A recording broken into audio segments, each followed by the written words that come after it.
জনপ্রিয় তারকা জুটি ছিল তাহসান খান ও মিথিলার প্রায় ১১ বছরের সংসারের আনুষ্ঠানিক সমাপ্তি ঘটে ২০১৭ সালের অক্টোবরে। একাধারে মিথিলা মডেল, অভিনেত্রী, সঞ্চালক, গায়িকা, লেখক এবং সমাজকর্মী। অন্যদিকে তিনি একজন দায়িত্বশীল মা। ১১ বছরে দাম্পত্য সম্পর্কে ইতি টেনেছেন ২০১৭ সালে তহসিনের সঙ্গে বিবাহ বিচ্ছেদের পর এবার সৃজিত ঘরণী মিথিলা। ওপার বাংলার বিনোদুনিয়ার এই পরিচিত নাম এখন টলিউডে চর্চার ঢেউ তুলছেন। যশ, খ্যাতি আর অর্থ থাকলে আর কি চাই, তারপরেও কেন সম্পর্কে বিবাহ বিচ্ছেদ হয়? নাকি এটাও একটা ফ্যাশন? নাকি নষ্টামি? এপার ওপার দুই বাংলাকে মিলিয়ে দিলেন সৃজিত মুখোপাধ্যায় ও মিথিলা। আইনি মতে বিয়ের পর্ব সারলেন সৃজিত মিথিলা দুজনে। তখন টলিউডে চর্চার কেন্দ্রবিন্দুতে এই বাংলাদেশি সুন্দরী। বাংলাদেশের বিনোদন জগতের পরিচিত নাম মিথিলা। দুই বাংলাকে মিলিয়ে দেওয়া এই গাই এর কিসের কমতি হল সুগার ড্যাডির কাছে? কোনো আশায় সৃজিতের সাথে একান্তে অন্তরঙ্গ হয়েছিল, এখন কি তাহলে সৃজিতের মেশিনে তেল নাই? মেশিন কি আর স্টার্ট হচ্ছে না? প্রথমে ছাড়ল তাহসিনকে, এবার আবার সৃজিতকে, আবার কেন ফিরতে চাচ্ছে তাহসিনের কাছে? যার সমাজের বুকে কোনো কিছুর অভাব নাই, দুনিয়ার এত এত ডিগ্রি অর্জন, কিন্তু মানসিকতা এত নোংরা কেন? কেন সমাজের এইসব মেয়েদের আমরা চিনতে এত দেরি করি? এই সেই মিথিলা যে প্রথম বাংলাদেশে সুগার ড্যাডি লাইফের জন্য সিলেক্ট করেছে। তারপর থেকে সমাজে নোংরা মানসিকতার বোনদের মধ্যে মানসিকতা গ্রো হয়েছে যে জীবনের স্বাদ পেতে হলে পৌরুষ নয়, অর্থবিত্তবান মানুষ, সেটা সুগার ড্যাডি হলেও কোনো সমস্যা নাই। সমাজের ৩০% মেয়েদের এখনকার চিন্তা চেতনা এমনই, তারা পরিবারের কথা চিন্তা করে না, তারা অপথ বেপথ ভাবে না, তারাই হল সমাজের কীট। তবে আমরা চাই না তাদের স্বাধীনতায় বাধা দিতে। ন্যায় অন্যায় ইচ্ছা হলে চিন্তা করো অথবা না করো, সমাজটা অন্তত নষ্ট করো না। তাহলে চলুন আজকের মূল গল্পে। ২০০৬ সালের ৩ আগস্ট বিবাহবন্ধনে আবদ্ধ হয়েছিলেন এই তারকা দম্পতি তাহসান ও মিথিলা। তাদের একমাত্র সন্তান আয়রা তেহরিম খান। তাহসান ও মিথিলার পরিচয় ঘটেছিল গানের মাধ্যমেই, যা পরে ভালোবাসায় রূপ নিয়েছিল। তাদের বিচ্ছেদ ছিল বাংলাদেশের বিনোদন জগতে এক আলোচিত ঘটনার মাধ্যমে। সৃজিতকে ঘিরে। তাহসান তখন ব্ল্যাক ব্যান্ডের গায়ক। এক বন্ধুর সঙ্গে তাহসানের আড্ডায় গান শুনতে যান মিথিলা। এরপর ধীরে ধীরে সম্পর্ক পরিণয়ে গড়ায়।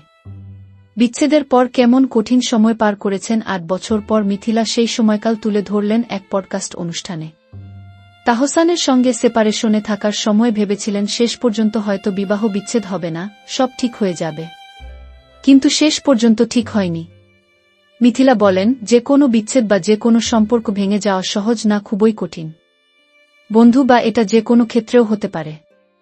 একটা কথা এখানে না বললেই নয়, আর সেটা হলো, একটা বয়স পরে একজন পুরুষের সাথে একজন মেয়ের কোনো বন্ধুত্ব হতে পারে না যে গলাবাজি করে মেয়েলা বলে সে আমার বন্ধু, সেটা হলো পরকীয়ার বন্ধু। কোনো পুরুষ কোনো মেয়েকে কখনই ভোগের সামগ্রী ছাড়া বন্ধু মনে করে না মনে মনে। ঠিক তখনই শুরু হয় পরকীয়া, শেষ হয় নিজের সংসার, পরে আবার সংসার শুরু করে নতুন ঘরে। একবার সংসার ভাঙলে কোনো দিনই আর সুখ আসে না, সেটা আপনাদের বোঝা উচিত। তবে অঘটন হলে সেটা ভিন্ন। যা হোক, তখন মিথিলা ছিল অনেক অল্পবয়সী এবং তরুণী মা। আমি যে কোনো একটা ভালো মন্দ বিচার করব বা কোনো একটা সিদ্ধান্তে আসব, সেটার শক্তি আমার ছিল না। কারণ আমার একটা ১ বছরের বাচ্চা। আমার মানসিক অবস্থা ভালো ছিল না, যেখানে আমি কোনো একটা সিদ্ধান্ত নিতে পারব নিজের জীবনের। মিথিলা কঠিন সেই সময়কে কোনোভাবেই মেনে নিতে পারছিলেন না, জানিয়ে বলেন, ২৩ বছর বয়স থেকে আমি আমার জীবনকে একভাবে ভেবে এসেছিলাম। হঠাৎ করে জীবনটা সম্পূর্ণভাবে পরিবর্তন হয়ে গেছে। আমি আমার শ্বশুর বাড়ির মানুষদের সঙ্গে থেকেছি। একে তো আমার বাচ্চা আছে, তারপর আমি জানলাম সেই জায়গাটা আমার ভবিষ্যৎ না। আমি তখন চাকরি করতাম, কিন্তু আমার একটা গাড়িও ছিল না। কিন্তু আমার তো অভ্যাস ছিল গাড়িতে করে বাইরে যাওয়ার, আমার বাচ্চার অভ্যাস ছিল গাড়িতে চড়ার। জনপ্রিয় এই অভিনেত্রী অনুভব করেন মেয়েদের অর্থনৈতিক স্বাধীনতা জরুরি। আলোচিত এই অভিনেত্রী বলেন, মেয়েদের নিজেদের আসলে জায়গা থাকে না। শ্বশুর বাড়ি আবার বাবার বাড়ি, থ্যাঙ্কফুলি এখন আমার নিজের জায়গা আছে। মেয়েদের সবার আগে যেটা দরকার সেটা হলো অর্থনৈতিক স্বাধীনতা। এই অর্থনৈতিক স্বাধীনতা ছাড়া জীবনের অন্য সব সিদ্ধান্ত নেওয়া কঠিন হয়। মিথিলা ভেবেছিলেন হয়তো শেষ পর্যন্ত বিচ্ছেদ হবে না, সব ঠিক হয়ে যাবে। কিন্তু সেটা বিচ্ছেদেই গড়ায়। মিথিলা বলেন, এখন হয়তো মেয়েরা অনেক বেশি সিদ্ধান্ত নিতে পারছে, কারণ এখন মেয়েরা অনেক বেশি অর্থনৈতিক স্বাধীনতা পাচ্ছে। আমাকে ছোটবেলা থেকে মা বলেছে, যা ই করো নিজের পায়ে দাঁড়াবে। ফলে বিয়ের পরেও আমি আমার পড়াশোনা, চাকরি সব চালিয়ে গেছি। তবে তখন আমি অতটা অর্থনৈতিকভাবে স্বাধীন ছিলাম না যে একা একা অতটা ভাবতে পারব, বাচ্চা মানুষ করতে পারব। সেটার জন্য সময় লেগেছে। 2015 সালে আমরা সেপারেশনে গেছি, তারপরে আরও 2 বছর গেছে। আমি অপেক্ষা করেছি, ভেবেছি যে এটা ঠিক হয়ে যাবে, ঠিক হয়ে যাবে। মানসিকভাবে এটা মেনেই নিতে পারছি না। 2017 সালে এসে সিদ্ধান্ত নিতে পারলাম যে আমাদের মনে হয় এই সম্পর্কটা আসলেই কাজ করবে না। বিয়ের পরে তাহসান মিথিলা একাধিক নাটকে অভিনয় করেছেন।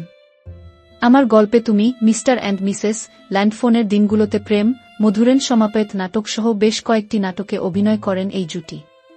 নাটক ছাড়াও এই জুটি একসঙ্গে গানও গেয়েছেন।